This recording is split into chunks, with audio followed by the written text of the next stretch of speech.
देख रहे हैं कैपिटल टीवी। मैं हूं आपके साथ कांची बंसल।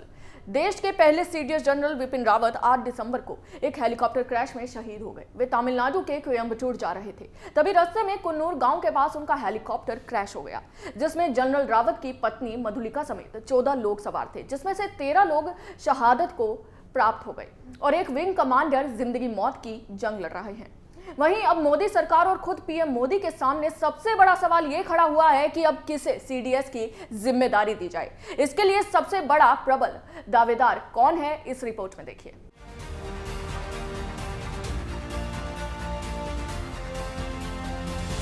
आठ दिसंबर देश के लिए एक बड़ी दुर्घटना का दिन साबित हुआ। चीफ ऑफ डिफेंस स्टाफ यानी सीडीएस जनरल बिपिन रावत की मौत की खबर ने पूरे देश को हिलाकर रख दिया। सवाल उठता है कि खाली हुए इस पद के दावेदार अब कौन हैं?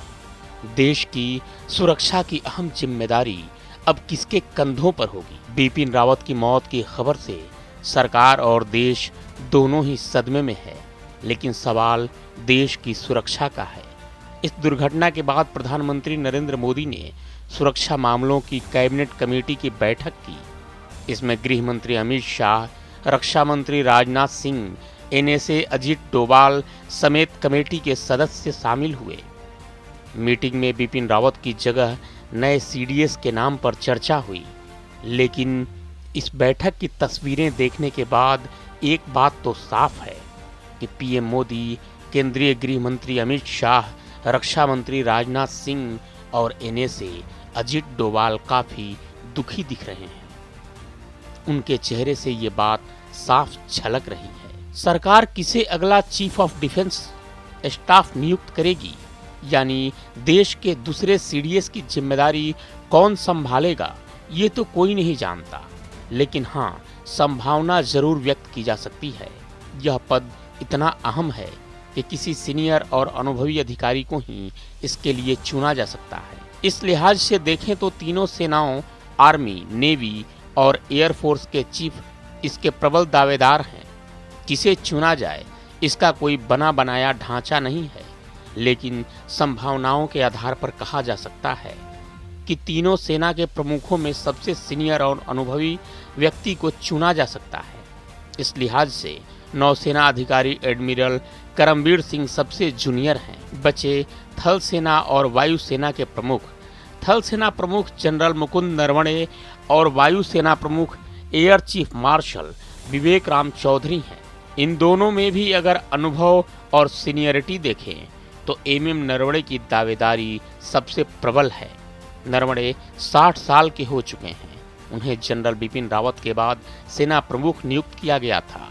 नरवणे मिलिट्री वारफेयर के सबसे बड़े जानकार हैं। 4 महीने बाद वे रिटायर भी हो रहे हैं। इस लिहाज से देखा जाए तो वे सबसे प्रबल दावेदार के रूप में उभरे हैं।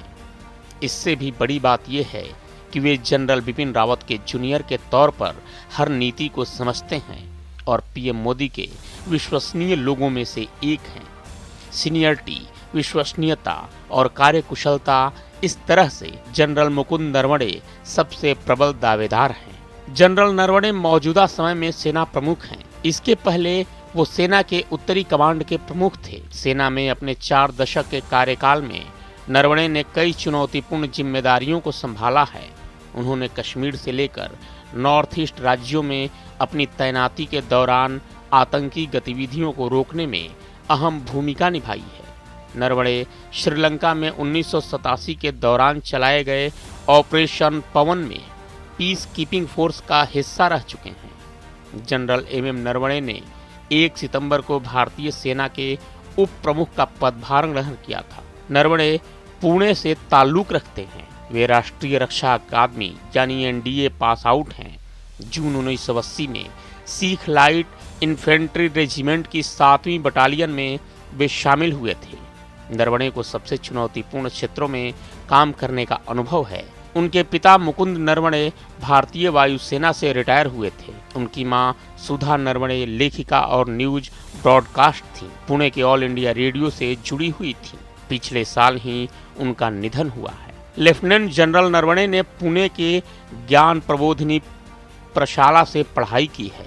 स्कूल के दिनों में उनकी रुचि पेंटिंग और खेलों में हुआ करती थी।